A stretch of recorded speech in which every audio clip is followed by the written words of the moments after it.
The Matrix movies I found very interesting. There were lots of very good symbolism in there, where the Neo character is told by the Morpheus character that he's a slave and that he needs to recognize he's a slave. And that's the first step to freedom. The first step to freedom within this gathering Orwellian world is to realize that we are in a gathering Orwellian world. Because once that realization comes, then we start to see the bars. We're no longer sitting in a cell without bars thinking we're free. We can start to see the bars. Once you see the bars, you can start to think, well, what do I do about it? And then the next thing, that we want to be free. That we don't want to be sheep anymore. That we want to take our minds back. That we want to have our own opinions and our own views, and not those that are bombarded at us daily through education and through the media and all the other sources of so-called information. And then there's the transformation, where you open your mind and break the spell that so many people are under, the hypnotic spell of seeing the world in a certain way. And when you realize, or you start to transform, you realize a staggering fact, which the cutting edge of science is now beginning even to identify, that this world we think is physical is an illusion. It's an illusion. There is no out there in terms of physical things that we perceive out there. What is out there are just frequency fields which we are decoding into a holographic reality. And our reality is a reality that we decode from frequency fields into apparently a physical world, but it's just a holographic illusion. And therefore, if you know that that's what we're doing, and the population have no idea that that's what they're doing, you are suddenly in an extraordinarily powerful place to manipulate how we perceive reality en masse. As Einstein said, reality is an illusion, albeit a persistent one. These physical bodies lock us in to a frequency range, a lens through which we perceive reality, which we call the physical world. In the same space that we're occupying are infinite other frequencies of reality, and we ourselves, in terms of consciousness, are infinite. But when we work through a physical body, that infinite consciousness that we are works through a tiny lens. I guess it's about experience, who knows? And when you start to identify that this body, this vehicle, this biological computer is who we are, you get locked in the 5 sense prison pretty damn fast. Once you realize you are consciousness having an experience through this physical body, your mind starts to open and see that we are infinite. All matter is merely energy condensed to a slow vibration. We're all one consciousness experiencing itself subjectively. There's no such thing as death. Life is just a dream, and we are the imagination of ourselves. And the key to mass control is the manipulation of the imagination of ourselves. If the doors of perception were cleansed, everything would appear to man as it is, infinite.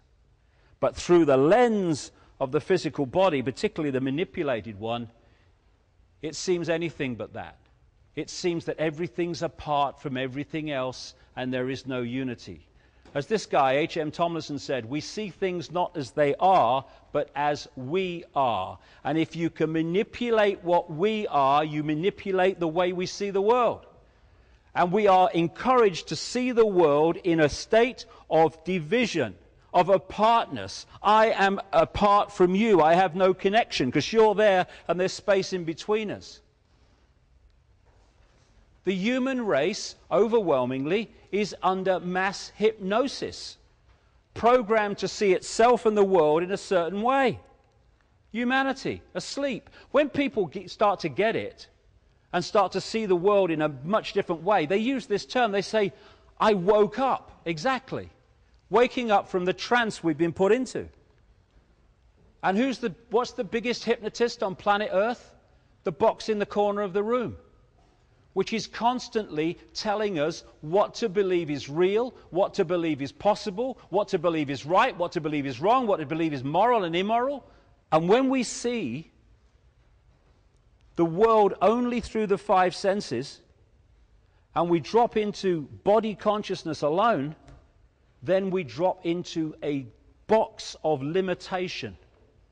And once we have stopped connecting with higher levels of our consciousness and observing the world from that point, we only have one place to go to get a fix on who we are and the nature of reality, and that's out there through the eyes and the ears.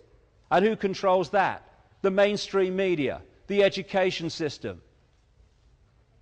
Put them in the box, lock them in body consciousness, then program the body computer that locks us into this tiny frequency range called visible light that we think is everything, when it is an infinitesimal fraction of what exists in the very space I'm standing in now. We live in the equivalent of a holographic internet, as I call it. The world seems so solid, but then they say it's made of atoms which have no solidity. How is that? Because it's an illusion. Solidity is decoded. We're decoding the equivalent of the wireless internet. Around me now, around all of us now, is this wireless internet. And we are decoding it into holographic reality that we call the world. That's what it is. We are receiver-transmitters of information. And if you can manipulate the computer, you can manipulate what it can perceive and what it can access. We are perceivers. We are awareness. We are not objects. We have no solidity. We are boundless. We, or rather our reason, forget this, and thus we entrap the totality of ourselves in a vicious circle from which we rarely emerge in our lifetime. We are awareness, that's what we are. And the idea of the manipulators is to limit that awareness as much as possible so that we only see ourselves in limited apartness terms. We are living in a holographic world, a holographic universe. It's basically a frequency field.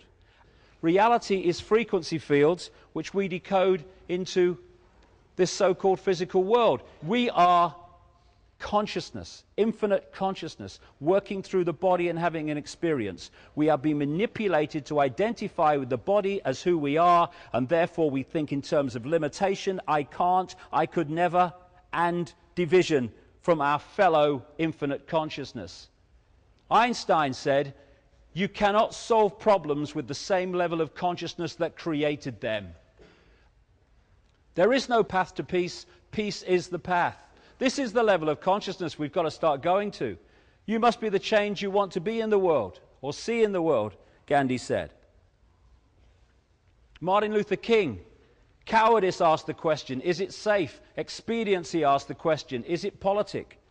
Vanity asked the question, is it popular? But conscience asked the question, is it right? And there comes a time when one must take a position that is neither safe, nor politic, nor popular, but one must take it because it is right.